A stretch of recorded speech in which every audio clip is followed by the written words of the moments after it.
ഞാൻ ചൂരമീൻ കൊണ്ടുള്ള ഒരു അച്ചാറാണ് തയ്യാറാക്കുന്നത്.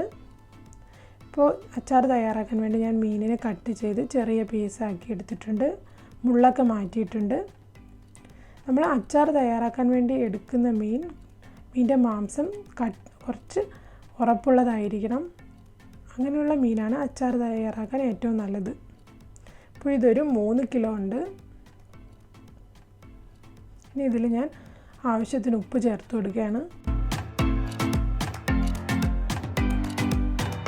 മഞ്ഞൾപ്പൊടിയും ചേർത്ത് കൊടുക്കുകയാണ്.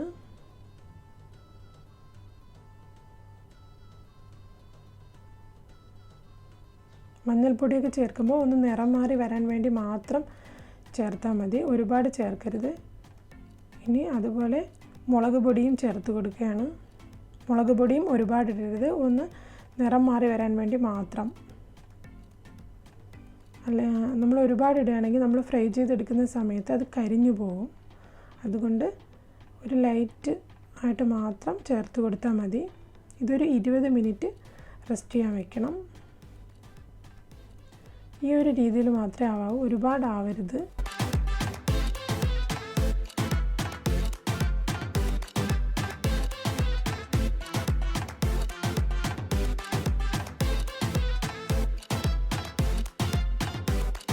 ഇനി ഇതിന് 20 മിനിറ്റ് കഴിഞ്ഞിട്ട് ഒന്ന് ഫ്രൈ ചെയ്തെടുക്കണം.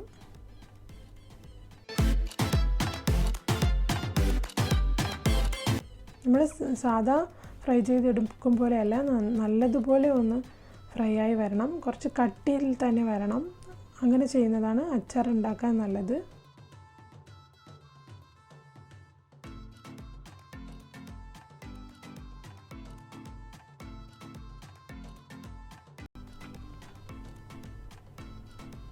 ഇപ്പോൾ നല്ല ഹാർഡായിട്ടുണ്ട്. ഞാൻ എല്ലാ മീനും ഇതുപോലെ ചെയ്തെടുത്തിട്ടുണ്ട്.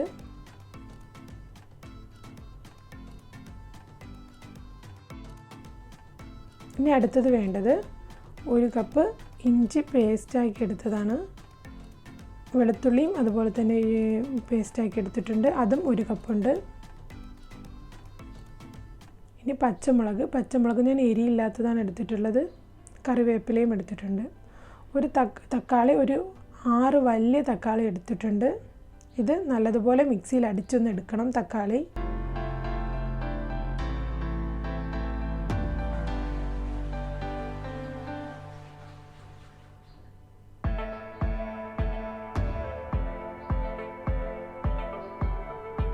ഇനി ഒരു പാത്രം ചൂടാക്കി,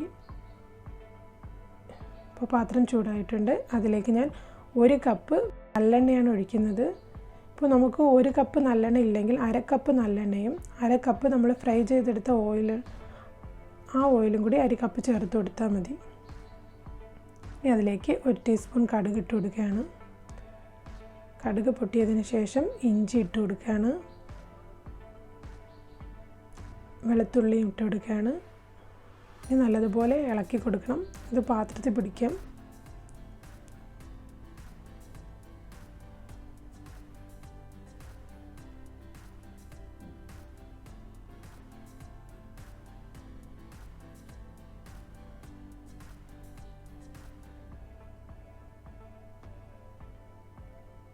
ഇതിൻ്റെ നിറം മാറി വരുമ്പോഴേക്കും നമ്മൾ എടുത്തു വെച്ചിട്ടുള്ള പച്ചമുളകും കറിവേപ്പിലയും കൂടി ഇട്ട് കൊടുക്കണം.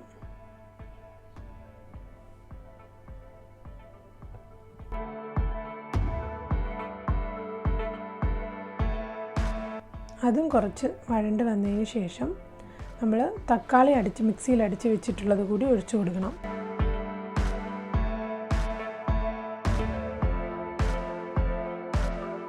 ഇനി ആവശ്യത്തിന് ഉപ്പ് കൂടി ഇതിലിട്ട് കൊടുക്കണം.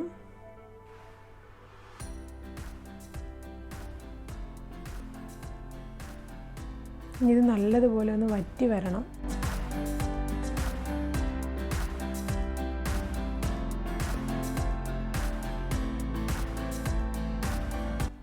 തക്കാളി നല്ലതുപോലെ വറ്റി എണ്ണയിൽ നല്ല മൂത്ത് വരണം. എണ്ണ തെളിഞ്ഞു വരണം.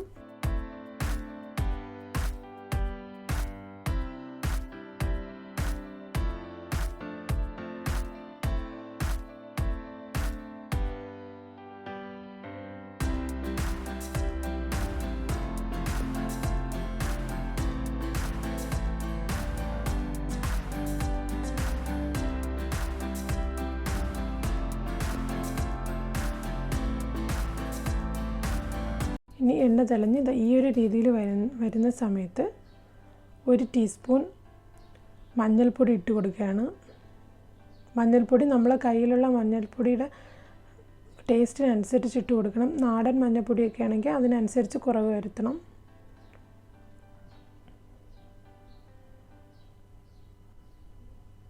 ഞാനിതിലേക്ക് ഒരു 3 ടേബിൾ സ്പൂൺ കാശ്മീരി ചില്ലി ചേർത്ത് കൊടുക്കുകയാണ്.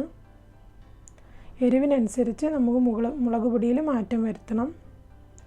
നമ്മൾ മുളക് പൊടിയും മഞ്ഞൾപ്പൊടിയൊക്കെ ഇടുമ്പോൾ ലോ ഫ്ലെയിമിലായിരിക്കണം, അല്ലെങ്കിൽ കരിഞ്ഞു പോകും. ഇനി ഒരു 2 ടേബിൾ സ്പൂൺ ഉലുവ വറുത്ത് പൊടിച്ചെടുത്തതാണ്, അത് ചേർത്ത് കൊടുക്കണം. അതിനുശേഷം നമുക്ക് കുറേശ്ശെയായിട്ട് മീനിനെ ഇതിലോട്ട് ഇട്ട് കൊടുക്കണം. നല്ലതുപോലെ ഒന്ന് മിക്സ് ചെയ്ത് കൊടുക്കണം. ലോ ഫ്ലെയിമിൽ തന്നെ വെച്ചേക്കണം. ഇത് നല്ലതുപോലെ ഇതിലോട്ടൊന്ന് യോജിപ്പിച്ച് കൊടുക്കണം. ഉപ്പൊക്കെ കുറവുണ്ടെങ്കിൽ അഡ്ജസ്റ്റ് ചെയ്ത് ഇട്ട് കൊടുക്കണം. ഇനി ഇതിനെ ലോ ഫ്ലെയിമിൽ തന്നെ കുറച്ച് നേരം വെച്ചേക്കണം. എന്നാൽ മാത്രമേ അത് എരിയൊക്കെ അതിൽ നല്ലതുപോലെ പിടിച്ച് വരത്തുള്ളൂ. ഇനി ഇത് തണുത്തതിന് ശേഷം ആണ് വിനാഗിരി ഒഴിക്കുന്നത്.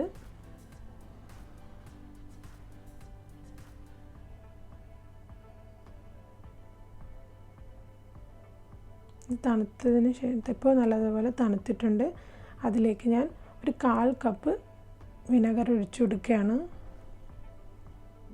ഇനി നല്ലതുപോലെ മിക്സ് ചെയ്യണം. ഞാൻ വെള്ളമൊന്നും ഇതിലൊഴിക്കുന്നില്ല. ഇതേ രീതിയിൽ നമ്മൾ തയ്യാറാക്കി എടുക്കുകയാണെങ്കിൽ നല്ലൊരു ടേസ്റ്റ് ഉണ്ടാകും. നിങ്ങളൊരു പ്രാവശ്യം ഇതുപോലെ ഒന്ന് ട്രൈ ചെയ്ത് നോക്കുക, എന്നിട്ട് കമൻറ്റ് ചെയ്യുക. അപ്പോൾ നിങ്ങൾക്ക് ഈ വീഡിയോ ഇഷ്ടപ്പെട്ടെങ്കിൽ ലൈക്ക് ചെയ്യുക, ഷെയർ ചെയ്യുക, സബ്സ്ക്രൈബ് ചെയ്യുക. Thank you.